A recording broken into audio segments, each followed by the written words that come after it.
Dear ladies and gentlemen, welcome again to the analysis of YOLENO TV. I'm glad you're well from wherever you're watching this channel.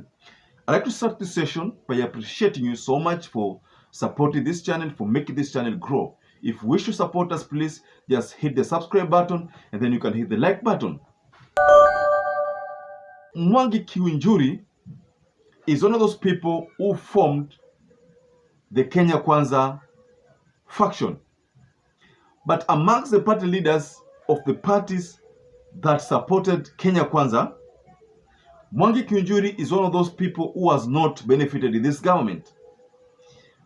But because there has been an ongoing debate about talks, the dialogue, the much-awaited dialogue, MWANGI KIUNJURI decided to take advantage of the narrative and share his side of his take with regards to the national dialogue that is being championed by Raila Amolo Odinga and one that has been supported by William Ruto.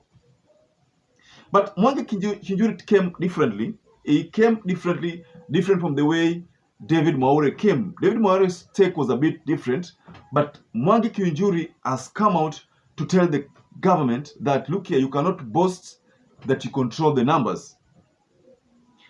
MWANGI KIUNJURI reminded William Ruto that according to Chebukati's result, you only won by 100,000 votes. That is a margin between you and Raila Amolo Odinga. So logically, you control half of the Kenyan votes. Raila Amolo Odinga controls half of the Kenyan votes. So you cannot boast, you cannot chest stamp and say that you control the majority of Kenyans. So MWANGI's response was after that rally that Ruto and Gachagua and Mudavadi had at in Nyandarua.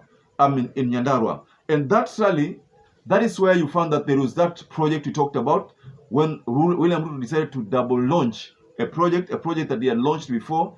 He launched again, but the people there did not notice that this project had been launched before. But then the euphoria that came about that launching gave the people there a moment to have a discussion with William Samoei Ruto. So MWANGI KIUNJURI called on his Kenya Kwanza counterparts to stop insulting Raila Amolo Odinga. KIUNJURI said no political party could boast of having a superior number of voters, saying that over 7 million voters did not vote. Na hii leo tuko Kenya Kwanza, tuache maneno ya kutukana Raila na Azimio, ili tukae chini pamoja tusungumzie maneno ya nchi ya Kenya kama viongozi. Kusungumzia nchi ya Kenya, hakuna mtu anaweza jipiga kifua aseme yeye ndiye kona raia. Manake hesabu tumefanya. We have 7.8 million unrepresented. Tuko na 7 million opposition, 7.1 million kwa serikali. Kwa hivyo kwa hakuna mtu anaweza ringa ati yeye ndiye na Kenya na ameweka Kenya kwa mfuko yake. And that is true. Over 7 million. You remember the IEBC's data say that the registered voters are above 22 million, but the people who voted were around 14 million and some 100,000. So the people who did not vote were almost 7.5, 7.6, or around 7.6 million. Those are the people who did not vote. So MWANGI KIUNJURI is telling William Ruto, don't chase stamp. Do not chase stamp because you don't control don't control 3/4 of Kenyans. If you look at the numbers well, you realize that the people who voted for Raila Amolo Odinga are 7 million. If you take 7 million and 7.6 million, that makes it 14.6 million. So those are the people who did not vote for William Samoei Ruto. So this is the tweet that was shared from Tuko. Like KPMP, MWANGI KIUNJURI has urged in his Kenya Kwanza counterpart to stop using unprintable words on Raila Odinga and Azimio la Umoja, suggests chest stamping won't give a solution to issues raised. That's why I've been maintaining that the people that William Ruto has kept within his circle are people who don't give him good advices. Sitashangaa kuona kwamba KIUNJURI was not awarded any position in government, probably because he differs with Gachagua, probably he differs with Ichung'wah, differs with Ndindi Nyoro and probably William Ruto over certain issues. You know, Mwangi KIUNJURI, being the party leader of TSP, we expected, because Laikipia delivered a considerable number of votes to the Kenya Kwanza basket, we expected that Mwangi KIUNJURI would also get a fair share of this government. But look at it here. In Laikipia, the only person who benefited was Mama Simba, and you know her. That is the only person who benefited. We expected that Mwangi KIUNJURI would also benefit, but he didn't receive any kind of appointment within the Kenya Kwanza formation. So, but he has decided to call the spade by its name, because the truth of the matter is that Gachagua na Ruto inafaa wajue kwamba they don't control half of Kenyans' votes, because 8 million people never voted. That means the only people who voted for these people are 7 million. But 7 million voted for Raila Odinga, that is as far as the Chebukati's data is concerned. But again, 8 million never voted. So this 8 million, by default, these 8 million are those people who didn't want to vote for the Kenya Kwanza. But most of them are those people, like I said in my previous analysis, that they're the people who knew that with or without their votes, Raila would still win. I said there in my previous analysis, there is no point to, again, delve much on it. But that was the reality. So that's why KIUNJURI is telling Ruto, wacha kuchase thumb. 8 million people still hang. And the fact that the high cost of living in Ndaju, that means these 8 million people will not vote for you. So if you continue chase thumping, then you are giving Raila Amolo Odinga more mileage. Remember, Raila Amolo Odinga has 7 million. He needs other 3 million from the 8 million to make it 10 million. So should Raila Amolo Odinga get 10 million, 10 million in 2027, then there is no way William Ruto will succeed in a re-election. So that is why, if I am William Ruto, then I would listen to what Mwangi KIUNJURI's advice is all about.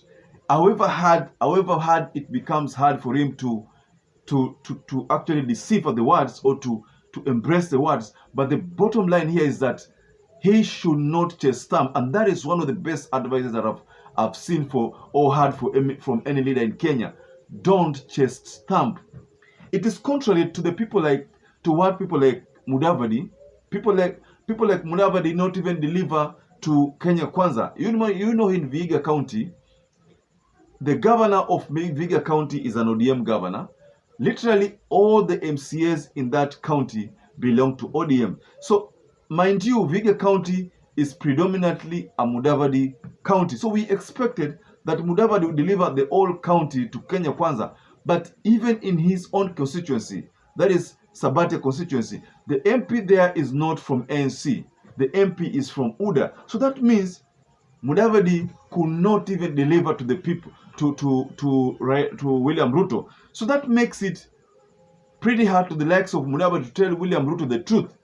Mudavadi itakuwa kwamba yeye atakuwa na lamba tu ile kitu Raila Amolo Odinga alisema kwamba Gachagua alikuwa na lamba ile, I don't have to mention that word, but alikuwa na ilamba wakati ambapo yeye alikuwa anapigana Nyayo, Gachagua alikuwa na lamba hiyo kitu. So Mudavadi was also doing the same.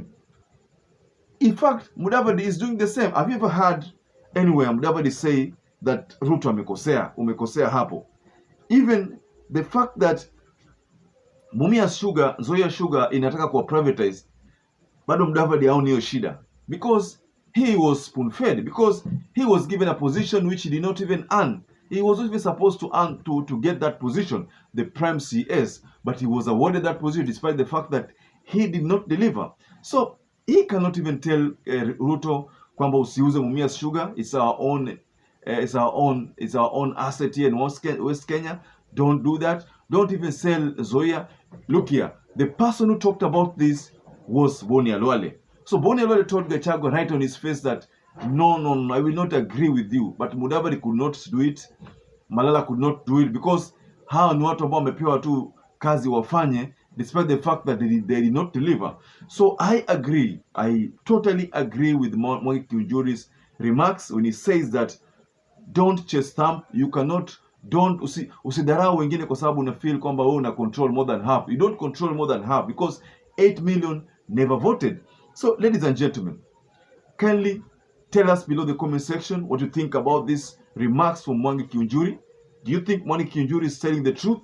Personally, I think Mwangi KIUNJURI is being honest by telling Ruto kwamba don't just stamp.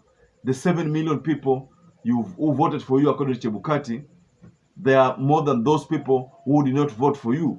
7.6 million to 8 million never voted at all. Then the 7 million did not vote for you. So if you combine the 7 million plus the almost the 8 million, that makes it almost 15 million. Those are the people who did not vote for you. In fact, that's the reason why you find that the mood in Kenya here, the mood itself, hiyo mood peke yake inakuonyesha kwamba watu hawana raha. So I totally agree with Mwangi KIUNJURI, and I think his remarks are in place. But until we meet again for another analysis, please just tell us what you think about these remarks. And may you stay safe and stay blessed until we catch up again in our next analysis.